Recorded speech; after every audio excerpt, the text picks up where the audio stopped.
Once again, we have liftoff. I want to thank you guys for tuning in to the Big Truth podcast, and I'm stoked to have my first time. I got a trio of guests, and if you're watching, you'll see. I got Karl, who's a repeat offender on the show, who you know from bands like Earth Crisis and Apocalypse Tribe and Freya, and we're also joined by Jeremy and Keith, and it's a trio of authors here who have undergone an ambitious undertaking of a new trilogy, a modern trilogy, a take on some old themes and some new themes. And I'm not going to discuss it. I'm going to let these guys talk for themselves. But stoked to have you guys all on today. Appreciate you coming on. And why don't you guys introduce yourselves, give a little bit about your backgrounds, and then we'll just get down. Thanks for having me back, my friend. I'm Karl from Freya. I'm Jeremy Mueller, one of the co-authors of the Unraveling, the Counsel of Crows. I'm Keith Ward, also a co-author of the Counsel of Crows. And yeah, man, thanks so much for having us. We're psyched to be here today. Yeah, absolutely. Stoked to have you guys on. Kyle told me a little bit about this a while ago, and then, I was talking a little bit before we hit roll. It sounds like a very interesting project you guys got going on. And you guys, it's a trilogy, but you've got the first book finished. When's the book coming out? The book actually came out right around Earth Day of this year. Okay, I'm a retard. Sorry. No, that's all right. It's still basically in like the first phase of its launch. Okay. So we've done some press for it. We've been out promoting. We've been to different bookstores and done readings and signings here in Syracuse and in Buffalo, and we're getting ready to go up to the library in Rochester. They're hosting an event for us at the end of the month, and there's actually going to be a couple vegan restaurants that will be bringing food, as well as a band will be performing at the end of it. So we're doing everything that we can to let the world know that book one is out. Awesome, man. And I want to get into we'll do this a little bit later. Why don't we talk a little bit about the book first? But what's it like doing publicity and like a tour on a book versus like band stuff? But before we get into that, why don't you guys just talk a little bit about the book? Like that rundown you guys gave me before we started was perfect. Let's let people know a little bit about the book and what it's about. And I know, and maybe talk about the arc of the whole trilogy and things like that. Yeah, so this is the Unraveling, and it's the first book in a 3-book series. This one's called The Counsel of Crows. And I think the big hook for us in this one was really trying to conceive the first truly post-apocalyptic story for middle grades YA readers that's ever been written. And in our story, we open in a humanless world where animal culture has evolved, is taking the roles of some of those human facilities that we know, and none of the humans come back. It's not a story where there's the one good kid and through that kid all of this life can be rebuilt. The story of us is over, and now we're looking at a group of animals who've developed culture, magic, technology, society, and they're desperately trying to avoid the mistakes of the human past while unintentionally repeating many of them.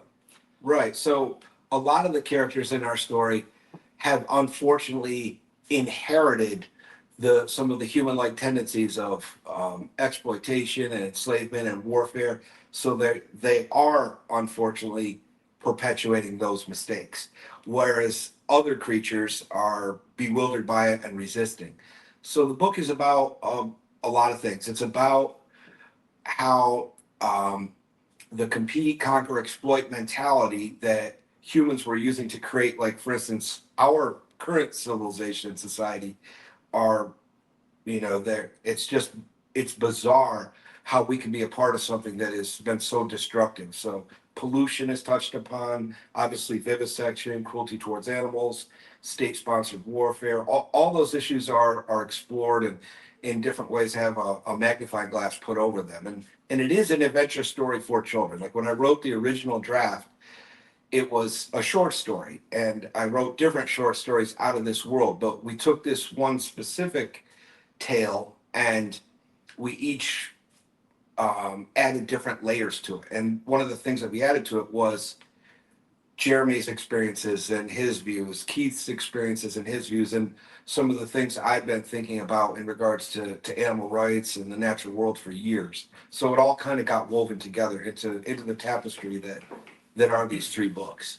And also, like, given the heaviness of a lot of these ideas that Keith and Karl both spoke about, you know, yeah, I just want people to know that it is a fun, light fantasy adventure story, you know, for kids. A lot of this stuff. One of the greatest reviews we got was from Keegan Kuhn, who said, you know, there's a lot of messaging in this, but it's not in your face. So we feel like, you know, everybody will be able to enjoy it. Like, one of the things, like, you know, I remember, you know, watching The Secret of Nim as a child, and, you know, Watership Down, and, you know, like, when I didn't really, you know, like, I don't really remember like a lot of that messaging when I was younger. It wasn't until I was older, until I started to realize what a lot of this stuff was. So I still enjoyed the story for what it was. And I think that's important, you know, for people to understand too. Like, it is a fun fantasy, you know, magical story for kids, and it's not in your face. Yeah, to Jeremy's point, Yeah. the heart of this story is a king is slain and the queen is taken captive, and we have a miscreant group of well-intentioned but often befuddled characters attempting to go and rescue the queen from the belly of the fortress, which is Mordor, or the dark parts of Narnia in some Yeah. ways. So Yeah. at the end of it, this is a lot of chase scenes, a lot of wild characters that you bump into, and we just keep hoping that this Yeah. chubby groundhog and his crew can find their way through the dark and make life better. So is it one of those things where it's a children's book where it sounds like where like kids will read it and they'll have fun and get lost in the adventure, but if an adult reads it, they might pick up more of the underarching themes? I think so. Yeah, that's what we've been told. You know, the reviews so far have been very much that. Like, Yeah. oh, this is definitely a middle grades book, and the language has some elevation, so it pushes a reader to a new understanding. But I do think for, yes, older readers, parents who are reading along with their kids, yeah, for sure. It's all of that. It's just a great story. And then if you take the time to think, we hope that there's some stuff you can talk to your family about and, you know, do our part to be a little better. Yeah. Yeah, that sounds like it would be cool, is like, you know, a parent reading that to their kid and then maybe explaining, you know, some of the ideological things behind it, you know what I mean, or expounding on it more. So that'd be a rad way for a kid to get broader understanding. So Karl, so is this like, so it's like Watership Down meets Animal Farm meets Mad Max kind of? Yes, That's great. yes, That's the best. the answer. You can put that on the back of the book if you want, you know. Oh, not just- that's you. Meets Mad Max. For sure. No, but Karl, for you, when you first started writing this out, you know, as someone who's a lyricist, you know, you've written countless lyrics for a few bands over decades. What was it like undertaking writing a book rather than writing, a lyric, you know, or a song? And I know it's interesting because this might be seen as an extension of your lyrics, because these are a lot of topics that you've covered in various bands over the years, especially Earth Crisis, so what was it like undertaking writing a whole story, and that's arching out into now from a short story into a 3-part trilogy? I mean, it was a lot of fun, and it would have never happened without Jeremy and without Keith's help. Like, these guys have brought so much creativity and insight to the project that it has been a lot of fun to do. Yeah. Because I mean, with Earth Crisis and with Freya and Apocalypse Tribe too, like, I am kind of a storyteller in a way. Yeah. You know, I don't just deal with things that are concerning me now, things that are upsetting or anger me. It's like, I think it's smart when a lyricist or a storyteller doesn't just focus on now. If they think about, well, where did I come from? What were my ancestors contending with? Might some of the things that are problematic for me be the result of their trauma that led to mine? You know, kind of that ripple effect. Or what are the things that we hope to change in the world, or the things that we fear that we try to prevent from happening? I mean, so all those types of things were explored. And through science fiction and through a story like this, I think it's a great way to sound an alarm and kind of offer some course corrective measures and ideas. And when a young guy or a young girl reads a story, I think they will enjoy like the comedy and the adventure that's there. But when they get a little older, hopefully they'll return to it and be able to see, oh, so this is what it was about. It was about how needless and how exploitive how needless the cruelty is when you look at how exploitive our system is, or why were my relatives caught up in this fever and they went to war when the war wasn't really about our safety or our future. It was to make a rich man richer. So like a lot of those themes are explored. Well, Yeah. and also, I think to get to even like a heart of the technical part of your question, which is like, how is it different? You know, we're keenly into book 2 and have some outlining done for book 3, but this started, you know, almost 10 years ago to the day as a concept, and we've just kept working for a decade. And you know, about 3.5 years ago, we got signed to a publisher, and then we started working through that process. And another exciting thing, I think, for people who follow Karl's lyrical composition is that one of our characters is a musician, and I think you know, Karl and I both spent time on stage, success and failure, and that character has a lot of confessions about the active performance. But also, Karl did compose, I think, like 4 or 5 new pieces of poetry and songwriting that are inside the text as songs and poems, predominantly through this one groundhog character. So I think even for band fans, like you can get in and see music in a new way from his perspective too. Sure. Yeah. Also, for like from a purely writing perspective, I know like the question was like, how was it different? You know, writing lyrics versus an actual novel or, you know, story. I think that was something that the 3 of us kind of discovered as we went along with this process. None of us have ever written a book.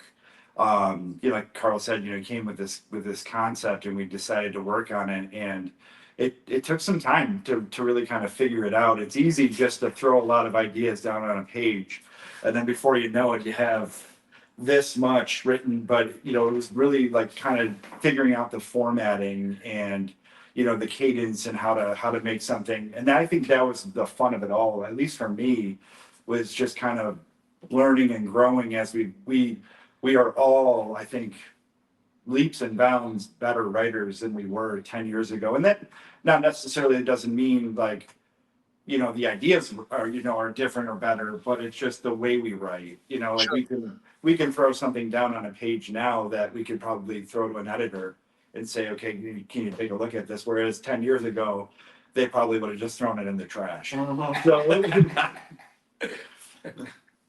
Yeah, it's like any skill. The Yeah. more you do it, the more it develops. And you guys have, you know, you haven't rushed the process. You've taken your time, and it's yeah. did these kind of develop organically? Like, did you like kind of have the arc of the story and you outline it and then fill in the parts, or like how did it work? And especially, you know, working as a trio, like, you know, how did that process work for you guys? For me, like the beginning, the middle, and the end were all very clear as to how to put it all together and have it make sense and keep it fast paced, because it is action adventure. It did take some revisions and some rewrites, but I mean it's all been time well spent. You know, for instance, like chapter 1, I think we rewrote maybe 3 or even 4 times. It was like, I feel like it was like 8. Huge sections of the book were done. Huge sections of book 2 and 3 are done.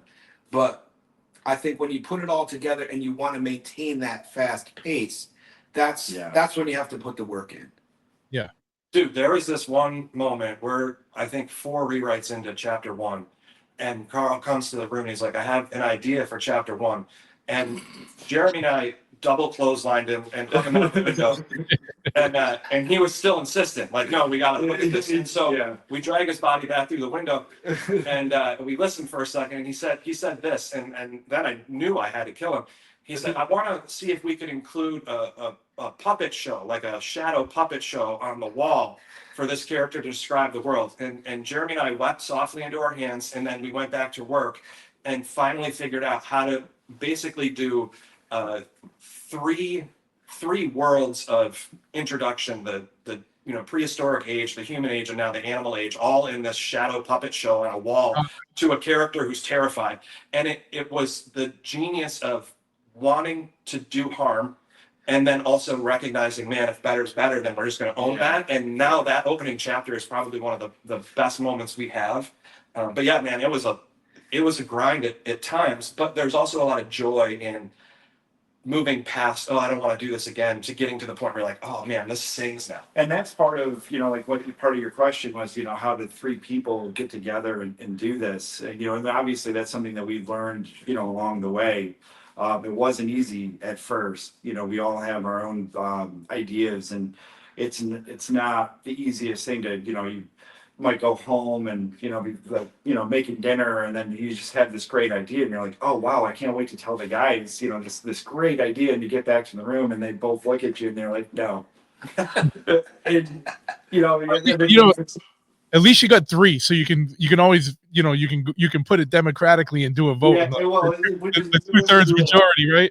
Yeah, but that process has also gotten easier, and it's also kind of like it's a blessing because like you said, there is three of us, and if two of us are like no, then it's really not that great of an idea. But if everybody else is pumped about it as you are, and you're like, okay, this is a pretty cool idea, and it's a lot of fun, Or even if they're not pumped, if they're defeated because you've rewritten the thing 7 times, but you're like, yeah, that's we actually gotta do it. So fuck it, let's do it. Yeah.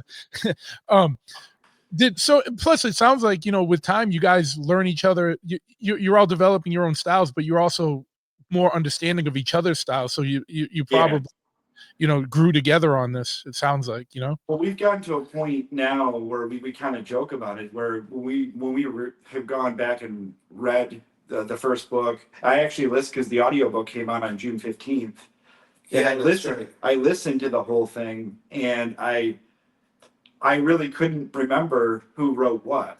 It's gotten to that point where we just, if you spend a little time away from it, you're like, wait, who wrote that? Which one of us wrote that? Or whose idea? I don't even remember whose ideas was what anymore. Which is who read the audiobook? Who narrated it? So we were really fortunate that Recorded Books picked up the project, and they brought on Peter Bradbury. He's done a lot of voice work and animation. He's got maybe 30 audiobooks under his belt, but most notably for us and point of celebration is he did a handful of the more recent Star Wars books. And so he's got this great British, sort of formal British voice and does a lot of great character voice work. So yeah, we're really proud to have been paired with Recorded Books, and the audiobook's available anywhere you get audiobooks, from Audible to Apple to Spotify. And that happened very quickly after the book was released. Mm-hmm. So we were super stoked that it came together as fast as it did. Now, was it difficult, kind of, writing at a level, not at a level, but like in a voice that was suitable for, you said, for like middle school? Like, was there challenges in the, writing for more of a children's audience rather than a full adult audience? I think it may have been a little easier for me because I had two young, I actually had two kids in middle grade, in that age bracket. When we would write something, I would go home and read it to them. And if they liked it, I was like, okay, we're on, we're kind of doing what we do, but we're also kind of kids at heart. So I think you had your own little focus group that you could go test things out on. Yeah, exactly. Yeah, I will say though, there were things like metrically that were challenging, because our first draft of this book was about 470 pages long, and then we were told that that's not a length for middle grades, so we had to go out and chop about 150 pages to get it where it needed to be, and that process was. Is that where it became a trilogy? Yeah, so we're allowed to get bigger each book, but the first book kind of has to come in a little sub 300, and so that was a real challenge to figure out who do we lose in this book and how do we pick them back up in another book later on. So yeah, definitely scores of challenges. One of the things that really worked well for us too, and this came from advice from Keegan Kuhn, who does great animal rights work in documentary films, and he was like, "You need images," and so we put together a contest and found a great artist, Zulfikar Rahman, and he did both versions of our cover, the hardcover, the soft cover, and then also did 9 illustrations, and is also going to be illustrating through books 2 and 3 with us as well. So we're super happy to have him on board. His art's phenomenal. You know, you'll see the interior art here shortly, but man, it has been a joy. And also to have images in the book is just such a great middle grades YA jam, because if you get lost with a character, after a few pages, there they are. You can see them doing what we're describing. Yeah, he really nailed like the whole Don Bluth type animation we were going for with the imagery. He has a flair for it, and he delivered. Yeah, I mean, obviously with this type of story, and you know, I don't know what your plans are, but this seems like it could lend itself to all kinds of different media, whether it's like a graphic novel or a cartoon series or like a movie. You know, there's a lot that could be done with something like that. Is that something you guys have cooking up or plans or hopes for? Well, I mean, once the book was done, it was published very quickly, and we got picked up by the audiobook company, and they put that together very quickly as well. So, But to answer the question, yes, that is the goal. it's the dream. Yeah, It's Great. Yeah. Yeah, and there's a couple of things that we're currently not at liberty to discuss in any kind of detail, but which is tough because we want to. But yeah, we can't. for sure. But the idea of comic book, there's a script that we have, and we've been bouncing around with artists, and media acquisitions is something that the label continues to work on our behalf, and we have some great leads right now, and we're excited. We're excited. The idea that this could find its way to more forms of communication is, yes, dreamy. And one of the things that I really wanted us to bear down and focus on when we put this together, well, earlier I mentioned we wanted to keep it fast paced. Like the way it's sequenced, I think it very easily could translate into animation or video game. And it was very purposeful. Sure. I mean, it sounds like it's like just fraught with imagery. Working, you know, I know all you guys are musicians, and I know Keith, you're also a comedian and things like that. Like working in this aspect of the industry, I'm always interested in this type of stuff. Like, you know, you guys are, you know, been in bands and, you know, have toured and done stuff like that and worked with like record labels. What's the publishing game like, working with a publisher and then doing like book tours and stuff like that? Is it very similar, or is it better, or, you know, how does that compare to doing like, you know, other artistic endeavors? The in stores are a lot like playing a show. You know, it's like you're meeting new people and you're leaving with new friends. It's kind of amazing to think that, like, you know, oh, I drove 45 minutes to see you guys. I love the book. I'm like, wow, this guy like has no connection to us other than this book. You know, he doesn't know any of my bands or any of Jeremy's poems or any of Keith's stand-up. They've never, you know, they're not like connected to it, but they're connected to the book. So that is pretty special to see that happen. Yeah, one of the things I learned quickly is I'm a little bit of a low talker, and I think one of our first readings, I was talking low, and these guys kind of kicked me like, you need to speak up, and I jabbed him with a pen. And afterwards, I was thinking about it, and I was like, wow, I'm like, this actually, you know, I didn't really think about it prior to that, but I was like, we are performing. When we go out, you know, like we're lucky, and we had a reading and a signing at a Barnes and Noble, and there was quite a lot of people there, you know, and which was, you know, a surprise. So I got a little bit nervous, you know, but then I thought about it afterwards. I'm like, no, we're putting on a performance. We're gonna read, we're gonna talk about, you know, we're gonna answer questions and then do a little bit of a signing. But it's a lot of fun, I will say. You're doing awesome. You're speaking loud and clear, buddy. You're doing good. Thank you. They got you trained. It's a lot. It's a lot like doing a set. You know, we started it kind of the same way. You start off in comedy, you do new material, so you go to a small club where nobody knows you and it's underpopulated. And we did some really small bookstores just to get our sense of voice and who we were live.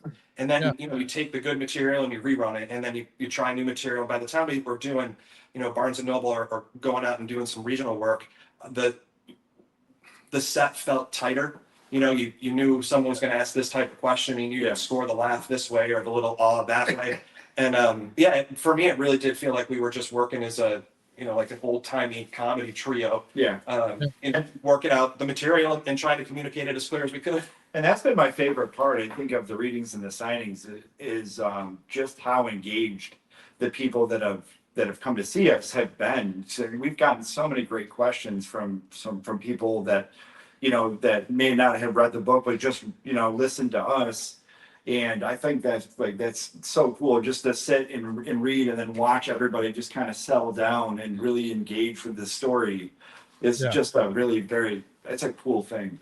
To the other part of your question about working with a publisher, it is, I don't know what music is like, but it's a lot like getting an agent. It's a lot like getting anything put out in front of people. We were signed 3.5 years ago, and we actually just had the privilege to be able to write a piece for Writer's Digest, and we titled it "Be Patient But Don't Wait." And I think for anybody who's in an artistic avenue, if you're waiting for your agent, your publisher, your marketer, your publicist to do things for you, you're going to be waiting a long time. And so what we do is try to encourage people, hey, if you believe in it forever and go out and get it. Make your own contacts, push your own needle, and nothing's going to move you forward more than you. And that's something no one's as invested in your project as you are. Yeah, and I think a lot of creatives dump a lot of their work into world building, into building songs and art. And then when it comes time to tell people about that, we lose our creativity. And so that's another place where we've really learned a lot, which is like, no, let's be creative about how we meet people and introduce ourselves to people like you or a bookstore signing. Yeah. Yeah. And that's one of the things that hardcore taught me over the past 30 plus years. It is not a sprint, it is a marathon, and you keep going and you keep rerouting until you reach, destination A, destination B. And the first two have been attained. We found a supportive publishing company. The book one is out, and the audiobook is complete and released, and it all seems to be tracking well. So every time we land more of these in stores with the bookshops, I feel like it's another victory. It's like another show that's getting booked onto a tour. Yeah, and as like I said, it's always better. You guys are all coming into it with a strong DIY ethic, which comes from backgrounds, like you said, hardcore, whatever everyone's backgrounds are, and it's like that. You're an immovable. You're a moving force yourselves, and you don't have to rely on these other people. But if you do have agents and managers that are also working for you, it only adds to the momentum. But like, you do it without them, and which is not what a lot of people do. So like, you guys have a leg up, a serious leg up in that type of regard. Well, yeah, we always say just have that punk rock mentality. Just go get it, And that is one of the connections when it comes to our background. Like, Keith and Jeremy are a little more into punk. I'm a little more into hardcore metal, but everybody grew up skating, like building their own ramps, sweeping out the ditch to skate and all that kind of stuff. So that's one of the strong connections there when it comes to our origins, I guess. Yeah. Is there like a character thread where you kind of got like a rebellious, is there any of the animals that are more on the rebellious, like punk rock side in the story? Well, so yeah. So like, when we write, there's a little bit of all of us in a lot of the characters, in a lot of our family and friends, it's kind of what you draw on, those right from experience, right? Yeah. But specifically for me, Ika and Ayu, the two sugar gliders, they're very, very fierce, very loyal, very sarcastic, and they are my daughters. So when we wrote them, I was like, listen, guys, I got this. My two girls, this is how they are. But even with Randall, when we wrote Randall, a lot of me when I was younger went into Randall, and that was that, again, sarcastic and this, doesn't want to listen to anybody, just does do it your own way, anything you say to me, Dad, and that I can do it better, it's not, that kind of stuff. So yeah, absolutely. But even Boswell, with the two of you guys, I think what you said that Charles asked you when he read the book, like, hey, Dad, is Boswell you? Is there a comedian character? Yeah, actually in book 2. Yeah, they're actually just He's an insult comic Yeah. who's great at insulting people, but not necessarily making them laugh. So he's struggling to find his voice. Just yeah, as an also, aside, I think one of the all-time greatest insult comics is actually Triumph the Insult Comic Dog. Yeah. Oh man, yeah. For me to poop on. Getting people to react to a puppet is hysterical. Like, you know, they forget the dude's there and they just get hammered. Yeah. There is a lot of humor throughout this story, you know, so that's one of the things that we really tried. You know, we wanted to make people laugh. You know, we wanted parents to laugh, we wanted kids to laugh. So there is a lot of that. There's a lot of key throughout the story. And for people who are like completely new, and this is the first time they're hearing about our book and these characters, one of the main players is a groundhog, and he is a traveling troubadour. So, you know, kind of like a bard from the Middle Ages. He's out singing the songs about his heroes and their epic victories. But he himself, in a lot of ways, is very fearful. And he has a backpack, and the two characters that Jeremy was describing, the two sugar gliders, the sisters, they ride in little baskets on his shoulders. And one of the original concepts for them was, if you go back and look at some of the cartoons from the 40s or the 50s, how there would be the little angel on the left shoulder, and or the little devil on the left shoulder and the little angel on the right shoulder, you know, encouraging the character to either go the right way or steering them off into chaos. We thought it would be funny. Yeah, we thought it would be funny if both characters were kind of evil. Yeah, the only advice he gets is typically bad advice. Yeah, they're violent and impulsive and basically just thinking about how to get what they want, where he's trying to reason with both of them as they're chirping in his ears.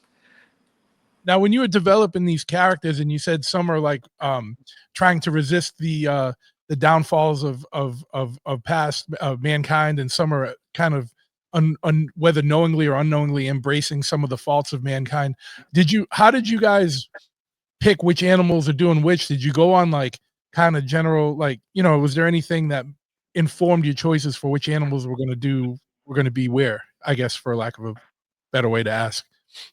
Do you know what I'm saying by that? Like, yeah, I'm told loud and clear. If you could see our text thread over the last 10 years, it is the nerdiest text thread about like Australian crow research on communication, on how sugar gliders mate. I mean, we were so in the weeds. And one of the reasons for crows is that the research over the last decade has demonstrated that that they've used individual calls to recognize each other, that when one of the murder falls, that they will stand around in almost a funerary styled celebration of life.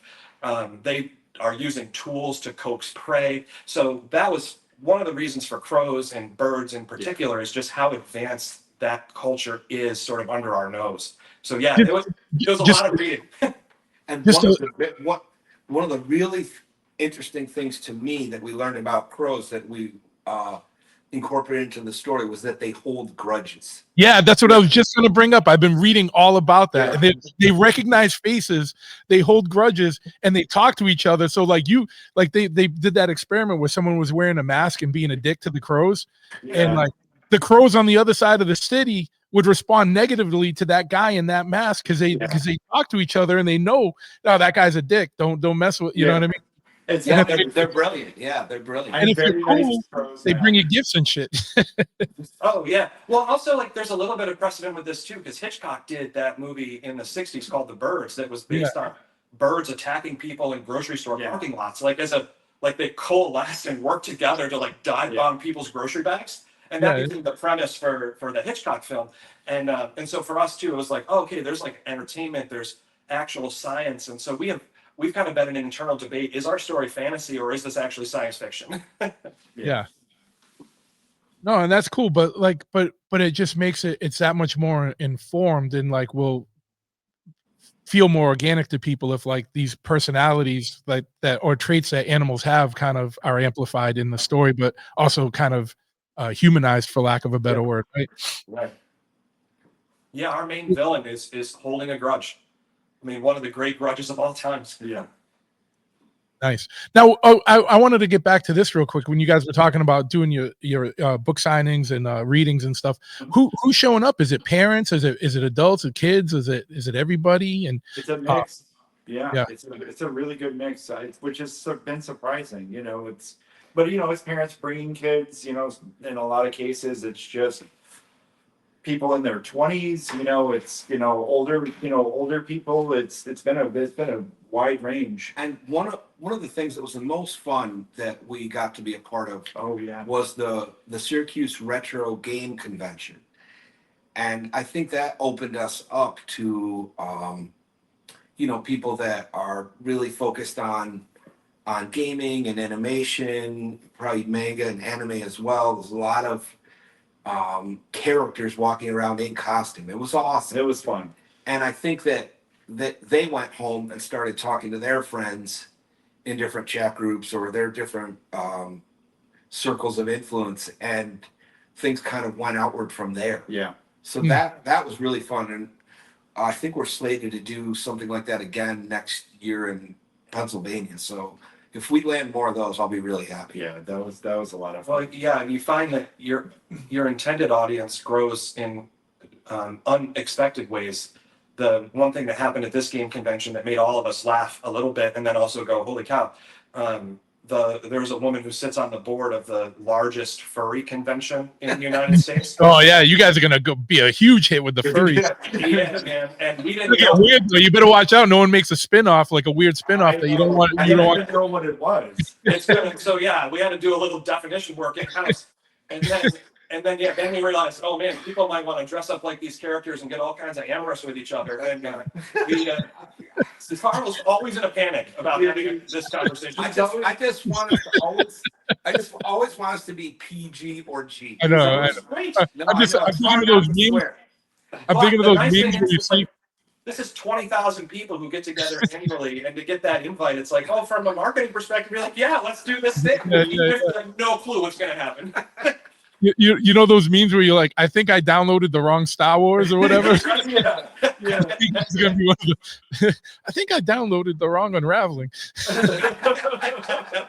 Yeah, the fan fiction's going to be weird. Yeah. So when you're doing these book tours, is there any like book groupies at this point, or is that going to be at FurryCon 2026? I'm just messing with it. Yeah, your lips to the fuzzy god ear.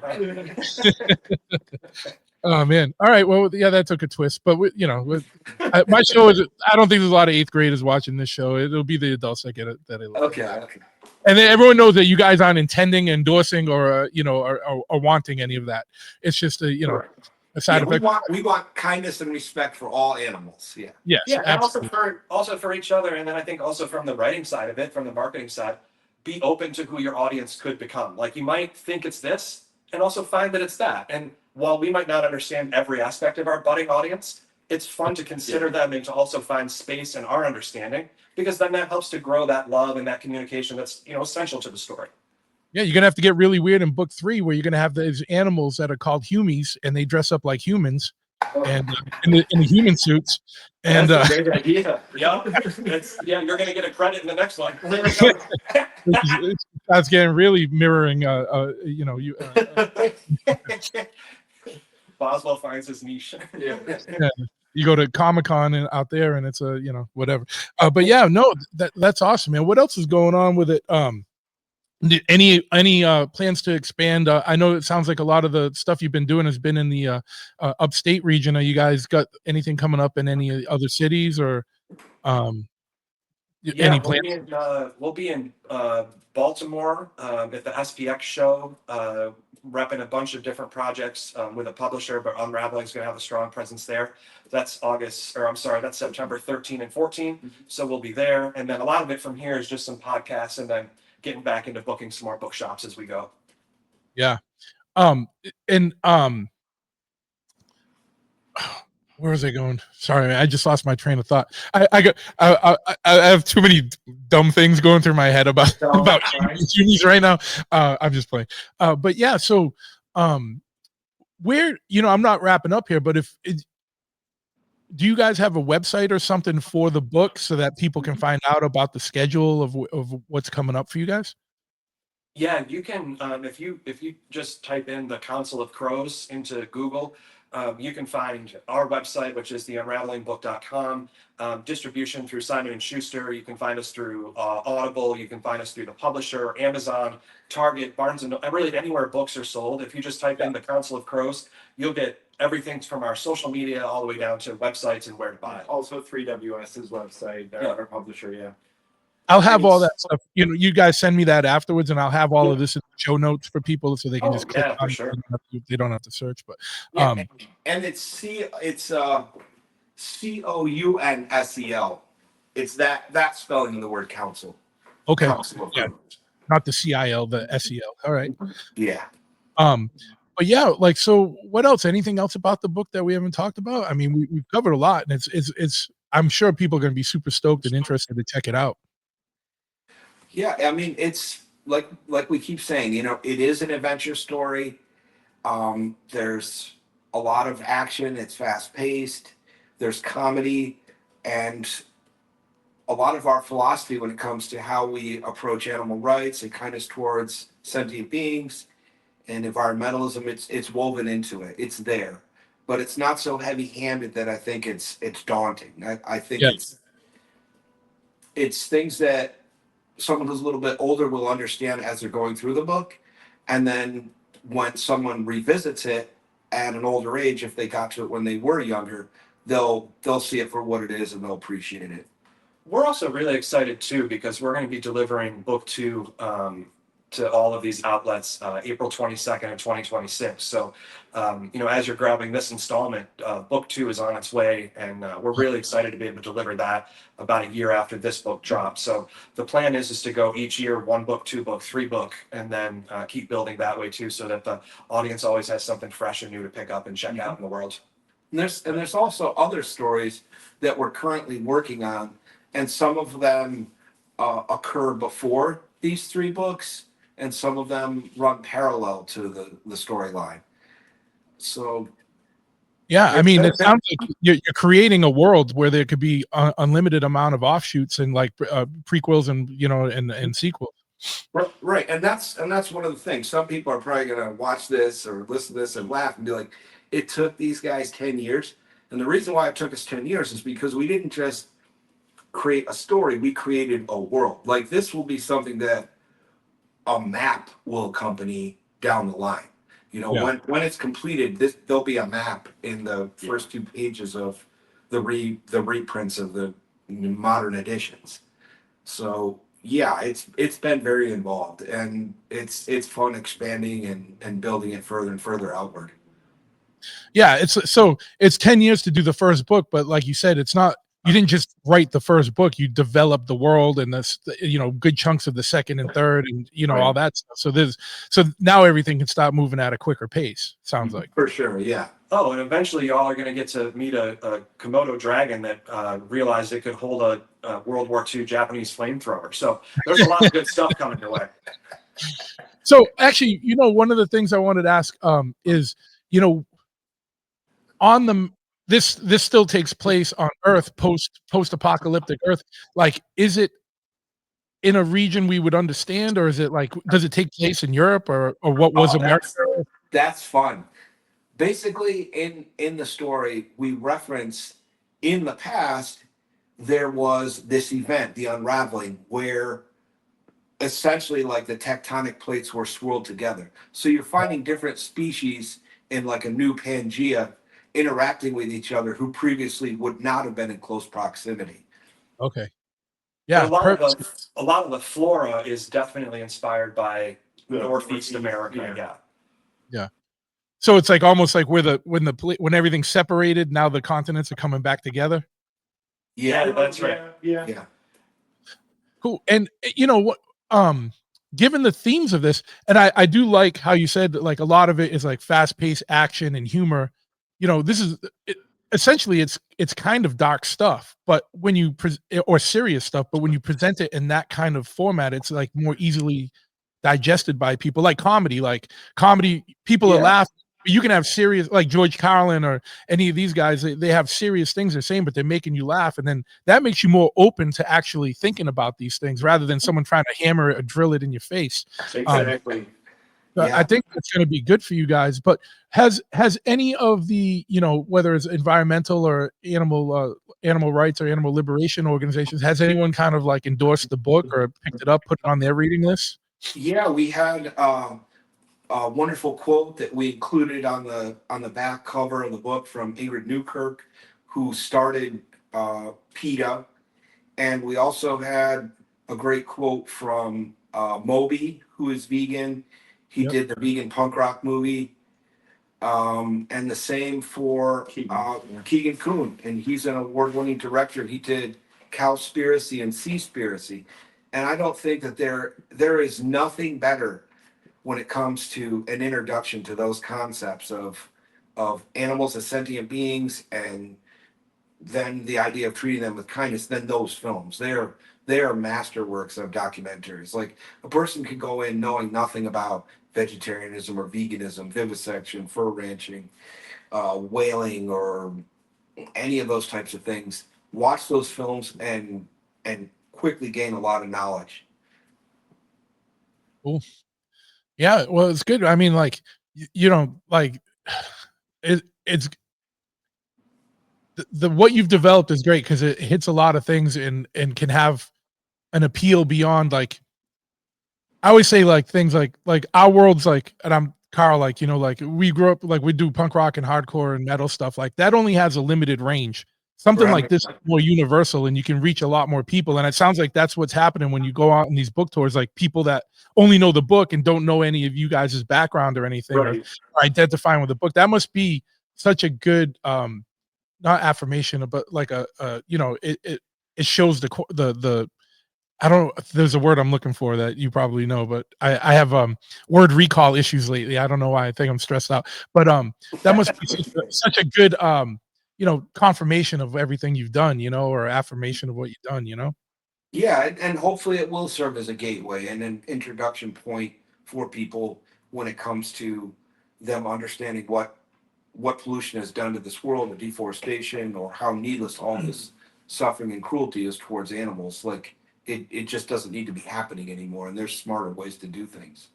Yeah. And to your point too, it is fun when you go to a live event and you open it up to the most terrifying part, which is like audience Q&A. And we Yeah. had at one of our readings, we opened it up and the first question was, did you think about Kierkegaard and Emerson when composing the idea of the all spirit in your book? And like, what a wild question. And then also be able to go, yeah, we actually did. We talked a lot about those ideas in the construction of what our overarching power is in the story. And so sometimes you get, you know, like a kid asking a question about a character they love, or you get someone who's now deep in the weeds of 19th century philosophy, and to be able to have those things happen simultaneously, it is definitely confirming and affirming and encouraging to go do it again. Yeah.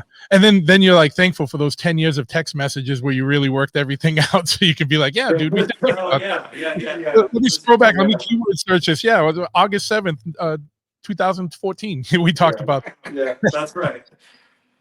Cool. Well, anything else, man? Like, you guys have, you know, it's been a very interesting and awesome episode so far. I mean, I think people are going to be interested in this book, especially people with kids, or people who are interested in any of these, you know, areas of exploration that you're talking about in there.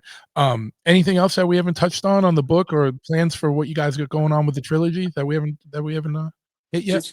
Just keep checking in with us, because we are going to be doing a lot more of these in stores. Mm-hmm. And book 2 will be out before we know it. I mean, a year moves so quickly now, it's insane. Yeah. You know, so we've been going back and forth with Zool, and all of his illustrations are fantastic. I think he's getting even better somehow, which I didn't think was possible. So book 2 is going to have more drawings than book 1. Yeah, we're really excited about that. And again, thankful to have been here with you today. And for anyone who's interested, like we said, it's available through Simon & Schuster, Third World Studios, Amazon, Barnes & Noble, Books A Million, and then through Audible or wherever you get your audiobooks. It's the Counsel of Crows. And yeah, we're super excited. Can't wait to deliver more. Yeah, and we'll be at the Golden Bee Bookshop this coming Saturday from, I believe, 10:30 to 2. Manchester. And then we'll be on the 30th. We'll be out in. I'm gonna butcher this. I think Punk Rock Book Club. it's a Rondicott or Irondequoit. Irondequoit. Their free library. And it's the Punk Rock Book Fair. Yep. And that's from 5 to I think when it ends.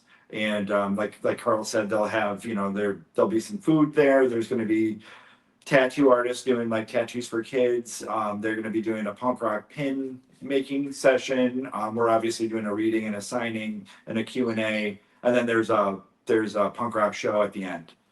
You might want to clarify, like, temporary tattoos for kids, right? Yes. Yeah. No, your 5-year-old's gonna get a smile right on his chest. Bring your 12-year-old. We'll let it slide today. You get a tattoo. All right. Well, hey, it's been awesome having you guys, and everyone go see them when they come to a town or a city or a bookstore near you. Yeah, it was awesome. I'm gonna shut this off, but I'm not hanging up. So hold on one second, man. Thank you guys once again. Thank you, my friend. Okay. Let me just shut this recording off here.